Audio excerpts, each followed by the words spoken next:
I'm Timmy. I'm Justin. And I'm Nathan. And that's Ryan. Hey, I'm Ryan. And this is 3 Old Tech Dudes plus 1. Let your fingers do the walking. To that like button. Boop.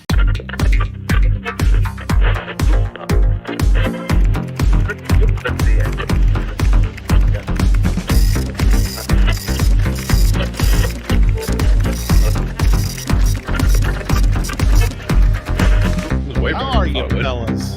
Doing good. How you doing, Justin? Oh, I'm not How's bad. your mood today? You know what? My mood's great.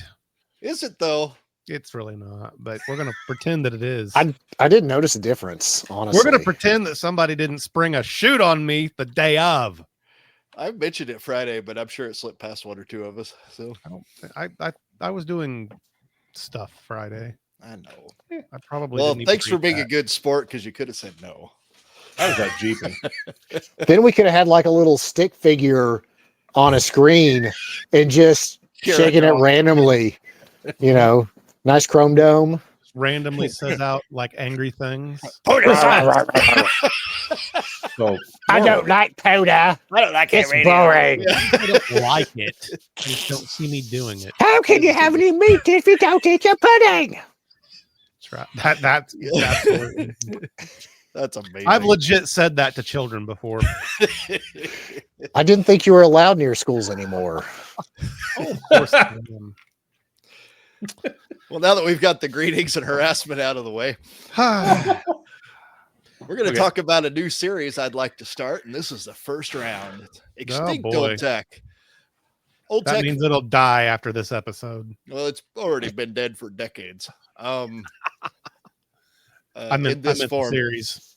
Oh well, We're not good on follow up. that cuts close to the heart because it's probably true. We're going to call it number 1, and you may see number 2 in a month or in 6 years. We'll see. Who does number 2 work for? exactly. You kick him off. No, this is fun. Audible, cable, TV, head-in, Q signaling. Who cares about this? Almost nobody. But I'm going to show you something here. Let's roll some video here. And Roll let's that go- beautiful bean I footage. want to see if you guys catch what I'm talking about here. So listen to the audio. See if you see anything weird. It's about 2 minutes. See if you can.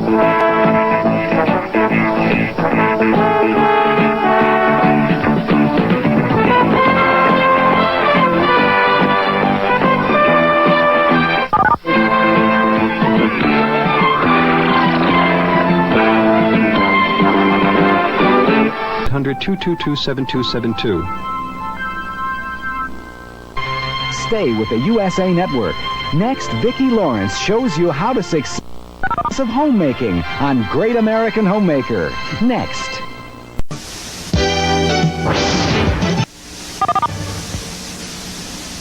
This is CBN Cable, the family entertainer.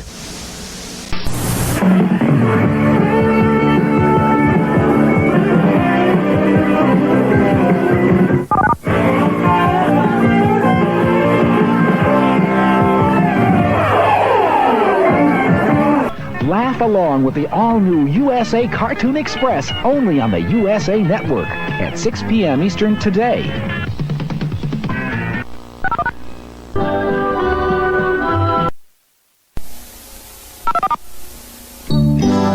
This is CNN.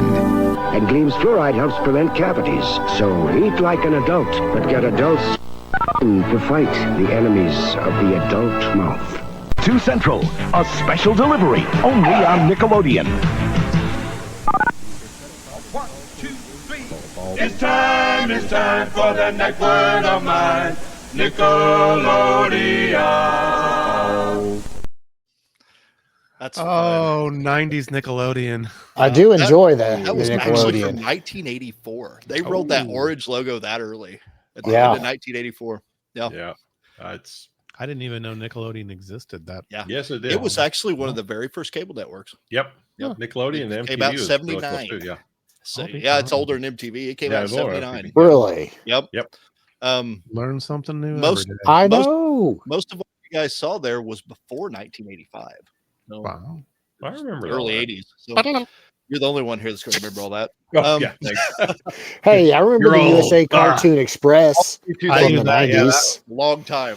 That thing Yeah. was lit. Sure Yeah, enough. bro. I rode the Cartoon Express. Anyway, Every weekday morning before school, while I was eating my Rice Krispies. so what did we hear there? What did we Well, notice? Anything weird in that audio? Yeah, they had stuff about the adult mouth. It just reminded me of Justin being Other than ticked that, off. The gum disease, gingivitis. gingivitis. Gonna have an echo on those. Gingivitis. Gingivitis. Well, it sounded like some fella kept trying to call someone else on the TV. That's Yeah, true. it's weird. What was up with And that? that caught my attention because YouTube, being the time machine that it is, for some reason I was watching some old clip from Nickelodeon actually, and I caught that, and I'm like, "What was that?" You know, because I'm always curious about how things My worked nerdy in the senses are past. tingling. Yeah, it absolutely happened. So I dug and I couldn't find anything, and I found one or two YouTube comments where people theorized what it was, most of which were correct. We'll get to that, but so what you heard were DTMF tones, or better known as dual tone multi-frequency signaling tones. They were invented by the Bell System in the United States, the original giant conglomerate telephone company across the country, in 1963. So over the next 2 decades, 3 decades really, they replaced loop disconnect pulse dialing on the telephone network with that system. Most systems supported both for decades. Oh yeah. But it was also used as a control methodology in broadcasting and two-way radio communications. Obviously, in ham radio, it's still very popular to control peripherals, repeaters, and the like. It was also commonly used on broadcast studio carts, like in radio stations, especially in automation equipment. Like if it was an automated station, sometimes they would include that to indicate when to start or stop a tape or change the carousel to a different tape automatically. But what you heard there was first generation cable head-end signaling, which made sense to me. I was surprised to hear that it actually went out on many systems over the actual broadcast to homes, because that's almost all of those, I'm sure, were captured on VHS or Betamax, you know. Well, that's what I was wondering. Like, would the average user hear that while they're watching TV? Nathan remembers hearing it. I heard it, yeah. Well, he hears voices all the time. But We have to honestly, talk about by the prevalence of how often I found it on YouTube, which was 30 different videos, basically, it was clearly going out over the air on most systems. I'm sure nicer systems suppressed it somehow. But yeah, you could do the quieting, kind of like a repeater does. But we're talking about an era where Joe somebody could decide he was going to start a cable company in his town. And he would get the equipment to... Ooh, I got a Wayne's World hat I could go put on. You ought to, because it's kind of got that thing. Aurora Public, or Aurora, what is it, the station? Public access. Well, public access Aurora. Wayne's World, party now. He's gonna go get it. You should. There Pop, we go. look at that. Surprises you all I knew where it was at, doesn't it? Party time. Excellent. Not really. So let's I don't know. You've walked into your garage. I've seen your garage. You've walked in there and went, I have this thing, it's over here, and you went pretty much right to it. And I'm like, It works. It works well until it doesn't. Yeah. So I'm going to share something here just for base reference. I was talking about the old analog cable systems where you might have a city office that had a satellite dish, and he's feeding cable to 500 subscribers that he's lined up, and he's doing all the billing. This is before the Comcasts and the Spectrums of the world. That's actually how Comcast and Spectrum and their predecessors came to be, is they just kept buying up tiny cable systems and bringing them together. And that's where we are today. But you would have an analog, a head-end office, and the head-end office has a big C or K band satellite dish and some decoders, and he's feeding them into RF modulators and piping them down cable lines to people's houses, basically, you know. But that's the only communication that guy had with that, you know, old RCA Satcom satellite, first generation cable television and communication satellites, literally an analog signal coming down. And the more I learned about this, I learned a few things, and I want to share what I've learned about those little tones we heard. Apparently, there was very little information online. I saw a couple comments that said, well, that's how they tell head-ends when to insert a local commercial. I said, well, that sounds viable. Because that would make sense. Say they could sell ad space on their local network, on their local cable system, Speaking of Wayne's World, let's say Wayne had a 30-second ad that they wanted to insert somewhere for the local public access. They could run that over on Nickelodeon or USA if they triggered it right. But not come from the sky. Let's see. Have a Harbor Freight thing. So, Go ahead, Justin. So when I was a kid, we had, the great big satellite, because I lived out in the sticks, didn't have cable TV, but there were some feed channels that we were able to get. And so they would show what you were watching and then a couple of national commercials and then just dead air. Like the screen would go black and you would have nothing for like 60 or 90 seconds. And that was the spot for local commercials. Yep.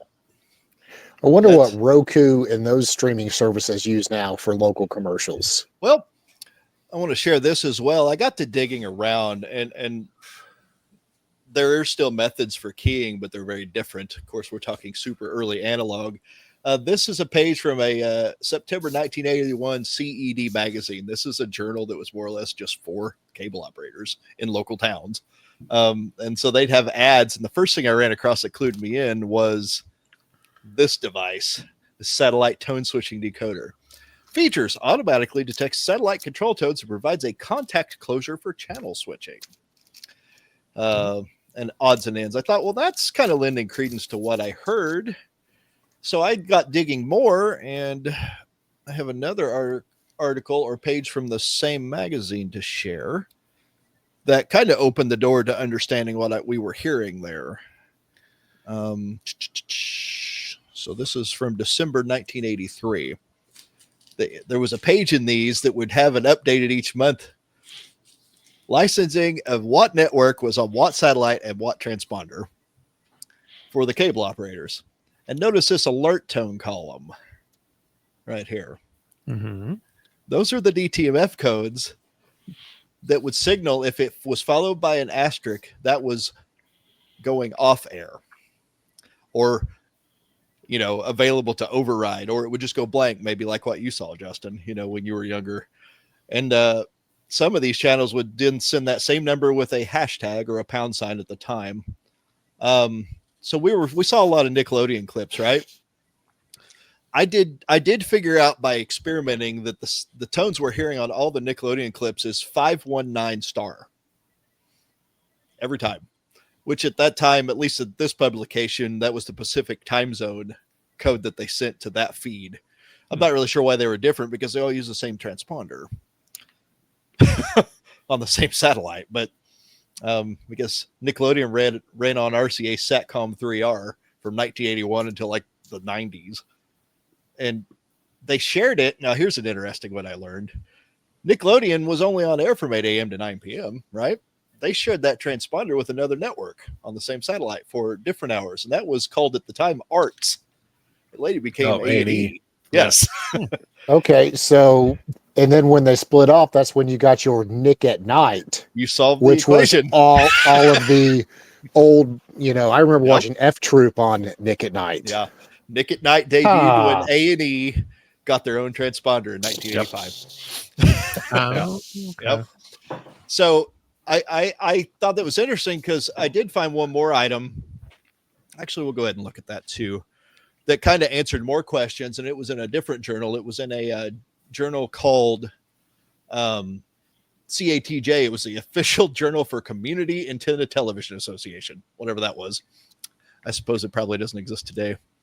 And it had a really fun article that was really the only thing, even in these magazines, I don't know, maybe they just communicated this in person, but it just wasn't even published hardly how the cable system worked. But there was this article on how to build your own tone decoder in the May 1982 issue of that. But what caught my attention was this paragraph here. Many satellite programmers use a 4-digit tone pair sequence to indicate start, stop, begin scramble, insert commercial, etc.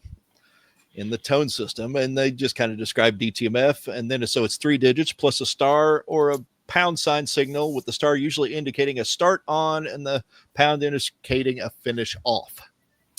So this was literally an article for, Joe Brown's Cable in random city in the Midwest to build his own tone decoder so he could start selling commercials. Cable 10 public access. That was the Wayne's World channel. Absolutely. Yes, that's right. Cable 10. I love the fact they give you the actual, here's how to build it. And it's like, here's the chips you're going to use. Here's the actual time constant. There's enough info here. You go almost build it and just make a DTMF switcher because it's just tied to relays. Yeah. Because they would basically throw on feeds. And I do have an interesting clip. I have 2 more clips I want to show. One of these is from 85, just ahead of Nick at Night becoming a thing, but A&E was still on the channel. So this is A&E signing off and then swapping over to the Nickelodeon feed overnight, which actually wasn't on air. But while I don't think the tones in this actually do anything, it just was coming over this feed. You could kind of see how it was trying to key up for the head end to switch if they wanted to. And then you can actually, and this caught my interest especially, you can actually see when whatever uplink was going to the satellite for A&E is taken over by the Nickelodeon one, meaning they were being transmitted from different facilities, it looked like, to the transponder.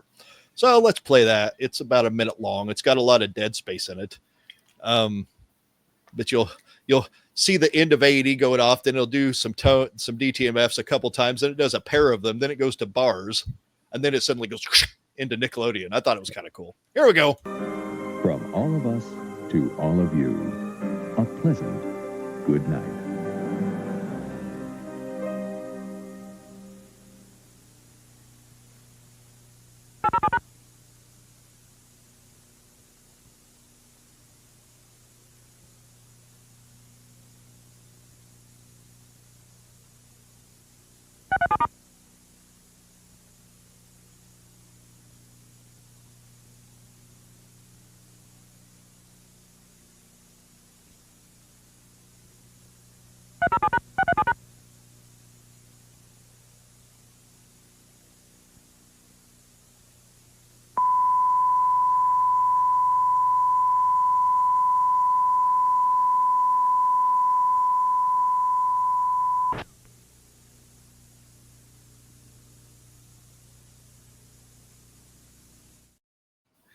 I love their tone or their graphics generation at the end. Yeah, it's got what you want. That's got to be like like a Commodore 64 Victual. It's pretty. It's got what plants crave. If you ask me. Yeah, there are some other clips I found of that same system from Nickelodeon because it looked like A&E went off air in the middle of the night, and then they had 4 or 5 hours when Nickelodeon just wasn't on air, and that's what they showed. Or they would scroll messages and play music with it too. In that case, it was just the flat slide. I found another clip I don't have loaded where Nickelodeon actually has an issue and defaults back to that screen in the middle of the day. So, also while sending codes. But that's kind of interesting because, those were provided just so the cable head-ends could do things if they wanted to. They didn't have to, to indicate to equipment what was going on. But another, I started to wonder, I said, so supposedly they would key commercials, right? And so I looked and I finally found one and I started counting seconds, and I found this on multiple Nickelodeon feeds. I'm just going to throw one at you guys now.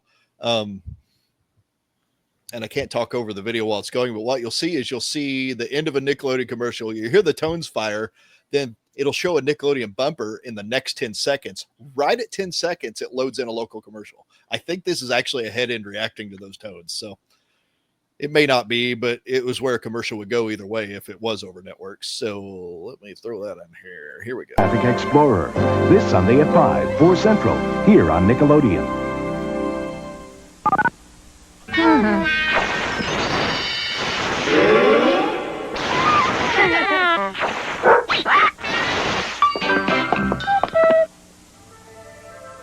Here we go again. Another fabulous liquidation sale from Urban General. We're liquidating our inventory of 500,000 video games at incredible savings. You get this video game package for use on Atari 2600 and Sears Telegames video arcade systems. Journey Escape, Towering Inferno, Infiltrate, Space Jockey, and Space Cavern. a retail value of Okay, now I have to go get those games. Thanks. I- man. Yeah, I they've have got a most of them. special. You got to run down there. That is that's a good. I love that commercial partly because that is I don't know if I have that one. Let me look. that was from 1985 in the midst of the crash. So every one of those games was from a then defunct company. So by that Comes point, with free copy of ET. yeah, Oh, I've got that. yeah. I have Space Jockey, but anyway, and a couple of the Apollo games. Oh, you think Anyway. the tones kicked off a countdown? I kind of- think the tones kick off at 10 seconds. You can insert a commercial, and that commercial came from a Headend and not Nickelodeon. Okay. That's what I think. So, So in your little build a decoder schematic thingy, does that have anything that would allude to 10 seconds being the standard time? I don't know. Hmm. I am basing that on watching that, and I saw it on the USA Network clip I had too, which had a bunch of spots. It was really hard to tell though, because I think that was optional, because I think a commercial sat there on the satellite came down from the network regardless, but you could override that. Which I know Dish Network did that when I had a dish, because sometimes you see the end of another commercial right before they come out of the black. And I'm like, so they were doing that. And Ryan mentioned something about how they key that today or on Roku and including the satellite providers today. And it's all digital stream now, much like it's in text data. All that is done that way today. But in the early Wild West of cable TV, probably till the early 90s, I didn't ever find an end date, but it appears to have been gone by 91 for the most part, the DTMF King. But all through the 80s, that's how they did it. Yeah. Well, this is more interesting than I had expected when we started talking about this. Right? It's interesting because it's kind of mysterious. This information would only be known by people who worked in that industry, and I don't feel like there's a lot of those guys. A lot of At least them I don't died. know any. Yeah. They've all I had heart did. attacks and died from years of chain smoking. We're talking 40 years ago, yeah. Chain smoking and sitting in front of like very big CRTs all the time, letting it melt, radiating themselves. We couldn't have legit subscribers because of all sorts of legal trouble, but we should someday set up our own little cable providing, like a little cable company. You know what's trippy is if you built out the DTMF hardware, you could run those clips. Yeah. And actually, like you're coming from the satellite, and it would still work. Yeah. Well, now I have Audio something based. else I want to do. Thanks. Are we going to apologize to Trish now? There's actually a open source program that's out there that'll let you build something out of like a Raspberry Pi or something, where it will it let you build like your own set of like television stations. And I think they even upgraded it now where you can do like you can emulate a cable box with cable selections on there. And of course you have to provide it things from your library to show and to rotate, and you can set up a schedule or import a schedule like if you want it to be realistic. So like you would have cartoons on in the early AM, and then again after 4 like it used to be, and then you can even roll news clips because news clips are widely available now. Absolutely. But one of from midnight to 3 a.m. is Girls Gone Wild commercials. so actually on the video where the guy that created it was talking about the cable variant that he wrote, he was like, and he mentioned that actually. Mm-hmm. So It's locked in here. Yeah. But one of the things that software struggles with, I don't know if you could say struggle, I guess it affects maybe the authenticity of it, is when to insert commercials. Like, let's say you have a legitimate copy of, I don't know, Seinfeld that you ripped from a DVD that you legally own. The emulator is not, it would just randomly insert commercials, every 10 minutes or so. And there's nothing really there to tell it, but I wonder if you could kind of bake something like this in somehow. I mean, obviously with this, you would actually have to go back and bookmark, which would kind of be tedious. Like you would have to trigger those manually. There's no existence of anything that I'm aware of where that would be baked into the copy that you could get. That makes sense. But yeah. It just intrigued me because I can't remember why I was watching it. It was one of these Nickelodeon clips. I was curious about something, and I heard that in one of those. I'm like, whoa, what was that DTMF? And I'd never heard this. I didn't have cable when I was a kid. My grandmother did. My mama did. And we go watch cable. She had a Zenith, 23-inch with a Scientific Atlanta box on top, and change of cable channels here in town here. And, and I vaguely remember hearing that sometimes. Nickelodeon because of commercials. You can't do that on television. Anyway, so yeah. You can't do that on television. It was a she didn't great like show. that slime. She didn't like that. Oh, yeah. That's gross. Really? I can't watch that. Yeah, she wouldn't let me watch it. That's just sad. Yeah, that's gross. You probably never watched the Tomorrow People either, did you? I don't know if I. So, yeah, I don't ever remember actually watching Nickelodeon when I was a young child. We watched it a lot when I was younger. My grandma had cable TV, but she didn't have Nickelodeon. I don't even know if Nickelodeon was available. I don't think we did either in Bedford, because we had 3 channels at my house, so I'd have to wait till summertime to come up here to stay with my grandma, and they had cable. But I remember the USA Cartoon Express, but I don't remember them having. No, I guess because I made the Nick at Night. Yeah, they did package. Yeah, we did have Nick, because that's where I watched it here in Bedford with those. No, I remember that now because I made the whole comment about Nick at Night. Yeah.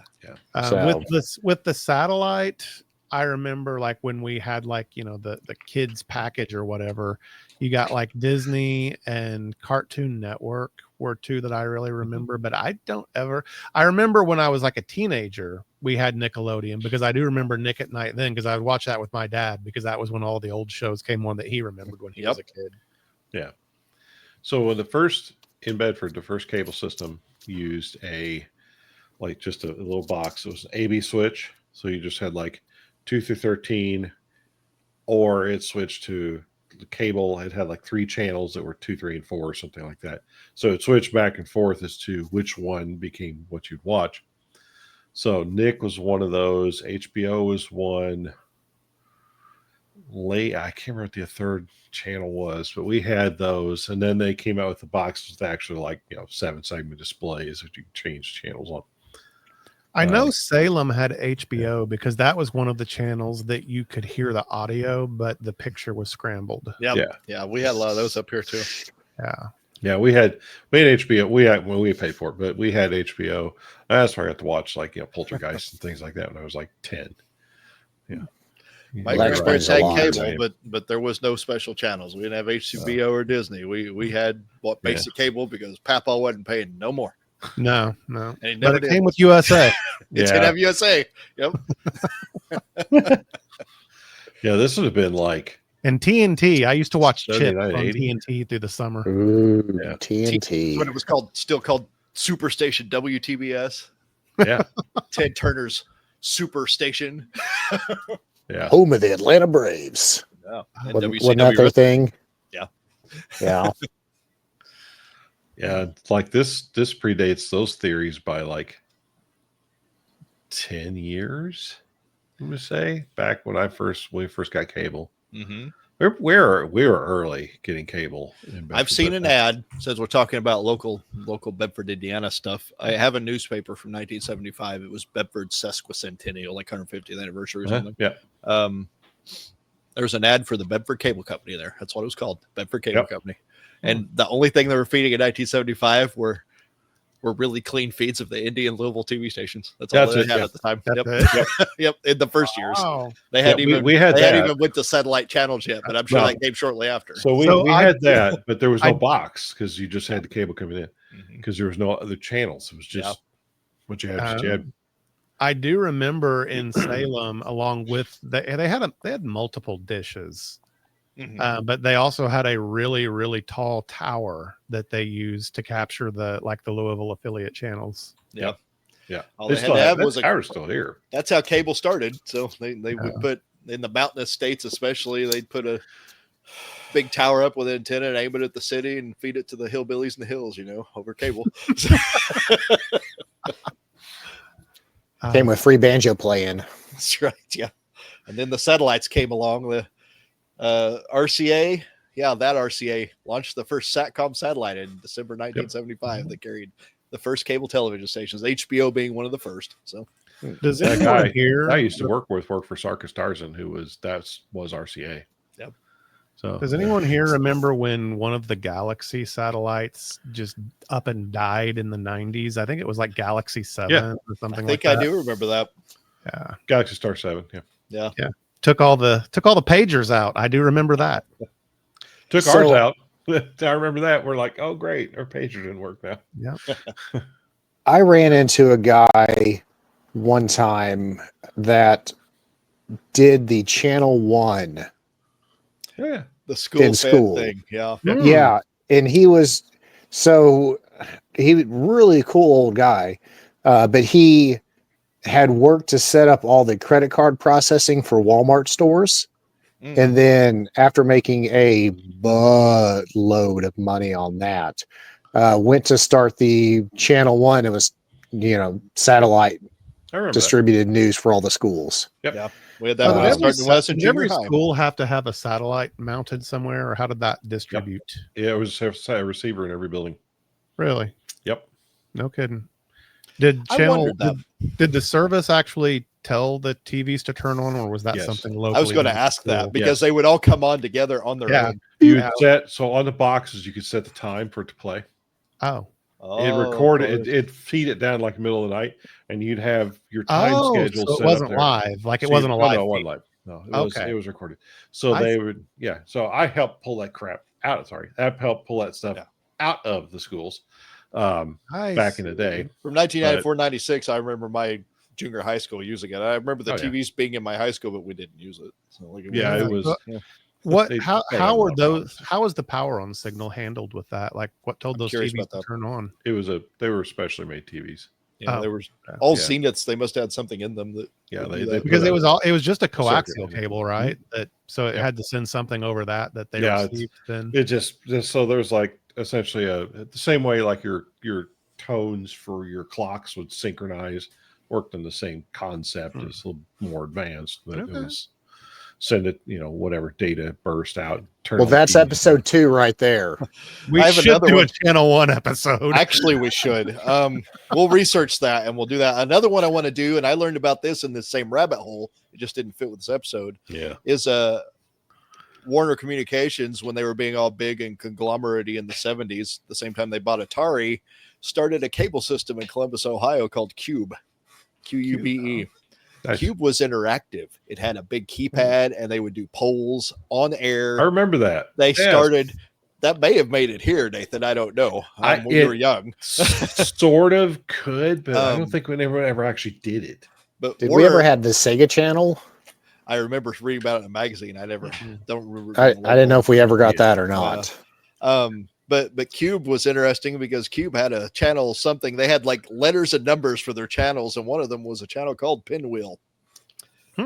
And Warner Amex, they called it, which it was a conglomerate deal with American Express and Warner Communications. Yep. Created this Pinwheel channel. Then they decided to launch it nationwide on Satcom, and they renamed it Nickelodeon. So it started Columbus, Ohio, as a sub channel with just one show on it. Pinwheel, if you remember that show. So you may not. It was a kid show. We're a little young for it, or a little old for it. Actually, we're not. I mean, I'm the youngest one here, so yeah, but we're all still not that young. Y'all are young. Yeah. But yeah, I found enough about that. I was curious to look it up. But yeah, we'll do that. Channel 1 will be a good one, especially if we can dig up any info. But I think that's about what we covered. Now we've discovered the mystery of DTMF signaling on the basic cable in the 80s. So there you go. If you ever see those clips on YouTube, because you're never going to see them in real life, or on an old VHS tape you find, that's what you're hearing. Just don't go digging for those home movie videos and put those in a public audience. I think they might get us kicked off YouTube. Tell you what, before we go, I want to look at this again just because this is such an interesting thing. The can I full screen this for us? Yeah. I just think it's fascinating that they would just straight up publish this like this. It's like it's hard to think of a time before the internet where you wait on a magazine to see what your transponder changes are going to be. Plus, it's a snapshot of cable networks available for cable TV in December 1983. You kind of had a variant of this. We used to get a magazine called Satellite TV or Satellite Weekly, something like that. It was basically a big TV guide for the cable and satellites, but anytime they launched a new satellite or one went down, you had to program your own stuff. Like there was, it wasn't like it just magically happened. So yeah, they would send that kind of info out in that publication as well. Country music television. So that makes me think, well, how could you take something like this and then get the channels that you didn't pay for? With the K-band stuff, like he's just describing, you could. Yeah, there were boxes sold that would because it was just basic scrambling. Yeah. So yeah, there were boxes that you could acquire that you could. Yeah, just I think I plug in remember that. your satellite receiver, like it would be the satellite dish, your satellite receiver, and then this decoder box then to your TV. It's interesting that HBO and Cinemax had 2 transponders each on the satellite at a time when transponders were high value. I think for different time zones. A lot of money. Yeah, but they had like Eastern, Central, and Mountain Pacific is what these are. Yeah. In the 90s, there were 5 HBOs if you had the K-band satellite. Yeah. It's interesting. Yeah, there were guys who took the K-band satellite receivers. They would pay for one with everything, and then they'd copy the ROMs for other people and essentially sell them systems. Oh yeah, that was a thing back then. That wasn't even that long ago. It was probably like 20 or 30 years ago now, but it's 20, 30 I know there were guys who used to crack DirecTV and Dish Network cards. Oh yeah. It got to the point where they were like RCA DSS systems, whatnot. We're actually sending down updates daily to break that. Yep. Because they're like, yeah, you can do it, but you're going to be working your butt off to keep that going. You know, I can't disclose how I know this, but there was actually a special channel that would show up if you were using an illegal card, like that would get you the channels on Dish Network. Yeah, and really? it would run this big. It's widely available on YouTube, but there was the satellite pirate. He was this over the top pirate guy, and it was very cartoony, but it was like, you may not even know it, but you might be a satellite pirate. Arr. Arr. You wouldn't download a car. Yes, you would. You could. You would if you could. Oh, would. Goodness. That's good. And now I've been reminded of all the Napstering. Yeah. Well, Napster, I still have some of those files, the misnamed, mislabeled, misidentified MP3s. Yep. Sometimes you wanted to download your Hanson and you ended up with porn. It was a rough time. That's not Hanson. That's a Hanson. No. Wow. Yeah. Goodness. Hey, here's a kitty. Wow. What's the kitty's name? Stripes. Gray cat. No. Stupid. Yeah, it's Stripes. I very rarely use their names. There's Orange Cat and Gray Cat. Oh, gotcha. No. So there's one brain cell, and Wishy had a one brain cell. Yeah. They share the same half a brain cell sometimes. But if I don't give her attention, she'll just be knocking stuff over. So pay attention to me, Dad, right now. Yeah. Oh, man. I was trying to find it. I was trying to find a picture of the original cable boxes that we had in Bedford that I saw. I remember the scientific. I remember a very specific scientific Atlanta model that my grandparents had. Yeah, like I know when I see pictures. Yep, yeah, they had a display in the front. 7-segment double-digit display. Yeah, the original ones were just an AB switch on the top. Yeah, I don't. I'm trying to find those, and I'm not finding one that early. Hilarious. The one my grandma and grandpa had, it had 2 7-segment numbers in red. Yeah. It had an AB button, but it didn't do anything on our particular, you could push it and it did nothing. So I'm assuming our cable company did not utilize that functionality. Yeah. And then the cool feature that it had, because, grandma and grandpa, they just plugged in their old RCA from 1970, whatever. Oh yeah. And, but the cable box was remote controlled. And the cable box could actually had a relay in it, and you could turn the TV on and off. Yep. Yeah. Now those things, I found lots of those pictures around here, but I found the actual box my grandparents had because I remember it probably will trigger some memories. Let me share this for y'all. Probably the one I'm looking at. You mean PTSD? Yeah, maybe. Exactly. This was the exact box my grandparents had. Yeah, Bedford no, Cable. We have Whoever a- used Bedford Cable or built that out, Yeah. that's Yep. what they were using. I, That I was think Gen- the one my, 1986 to my 90. grandparents had was a little different. So the Yeah, that buttons was were on the Gen very 2. top, and I think the Yeah. display was on the right instead of the left. I remember you would push the plus and it would turn the TV on, though. It had the relay, and then you'd hit off and it would turn the TV off as well. So Yeah. just by a So- power jack on the back or power plug.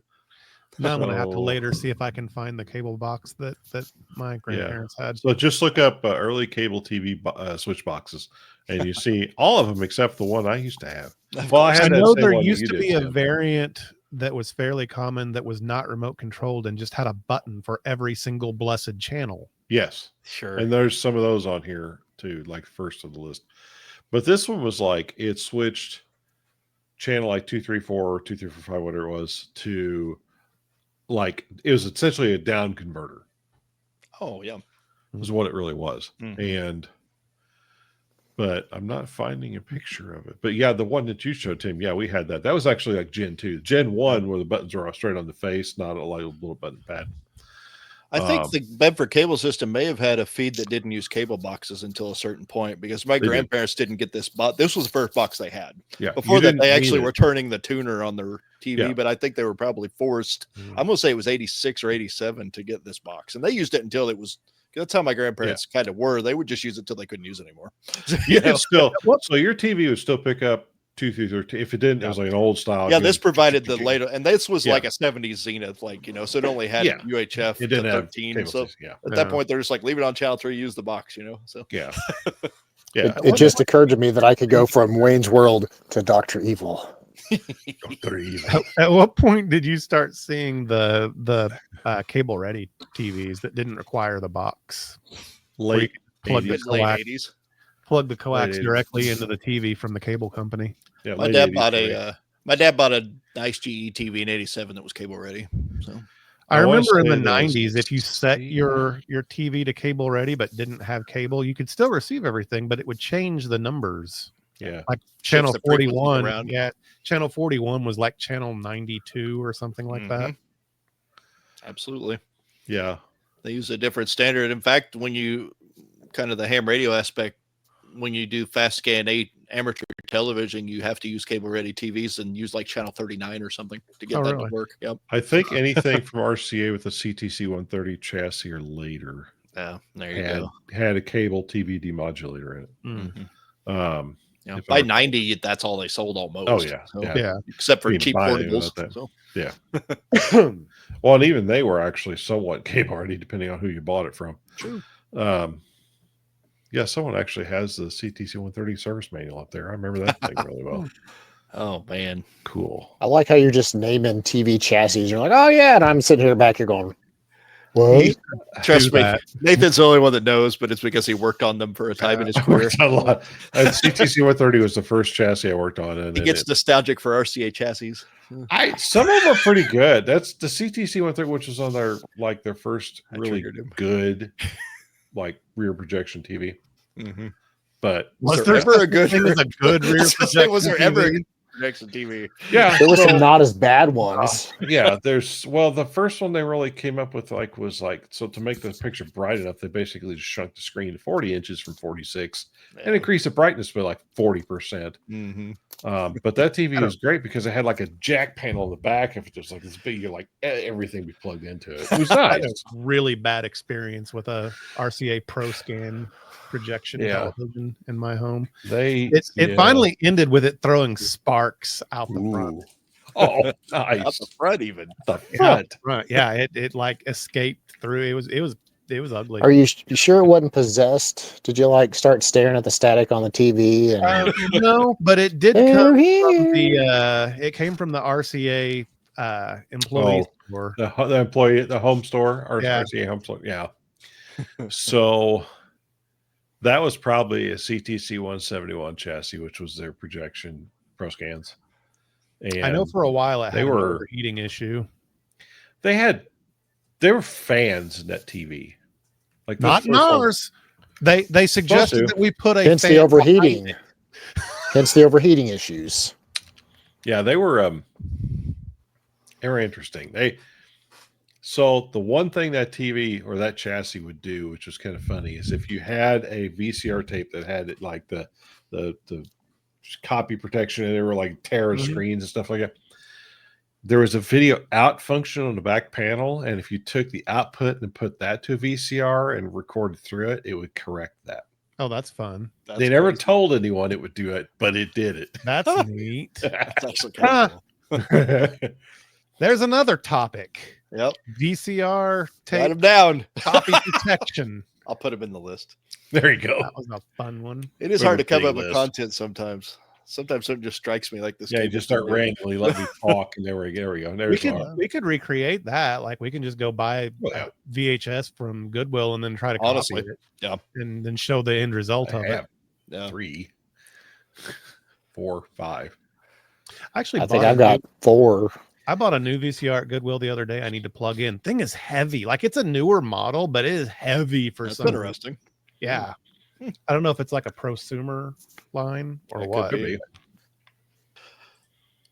Hey guys, thanks for watching. Hope you enjoyed this one. If you were in the cable industry in the 80s, we would love to hear from you in the comments or via email.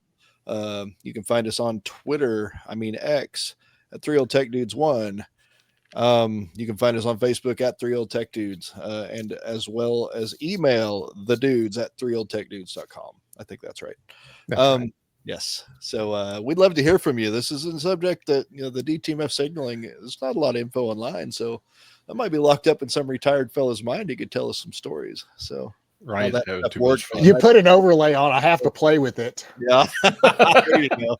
At 3 Old Tech Dudes 1. Follow us on Facebook. We don't have a lot there, but especially subscribe to us here on YouTube where it counts. Click it now. Click it now. Right. Meow. Meow. Right, meow. Till next time. I'm Timmy. I'm Justin. I'm Nathan. I'm Ryan. Yeah, I got it. It's 3 Old Tech Dudes. Later. +1. Because I'm the young one.